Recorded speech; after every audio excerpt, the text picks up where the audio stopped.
Hello friends, thank you for joining my non-computer training channel. In today's tutorial, attention will be focusing on GoTo, how you can use GoTo functions or GoTo command, as well as some of the shortcut keys you can use. Actually, GoTo command was designed in order to help you locate a particular cell much faster. In a large spreadsheet of this nature, you may want to, for example, cell F50. There are simple ways you can do that in using GoTo. So how do you get to GoTo? Under your home, move down to this ending, the top ending, where you see find and select. Just click on it. As you click on it, you'll see GoTo.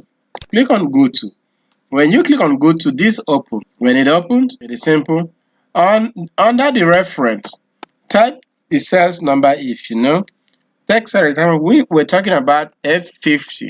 So just type F50 and come down here to click on OK. As soon as you click on OK, it moves to F50. You can see this particular column, this is 50, F50. You can see it's already highlighted, it's here. So that is how you use GoTo. But we can as well use shortcut keys on this. You could use F5 to do the same thing. F5 will bring you to that same dialog box, so you can use F5. Another shortcut keys for GoTo is Ctrl+G. You can use Ctrl+G to do the same. Hope you enjoyed this tutorial. Subscribe, like, share this video. Bye for now.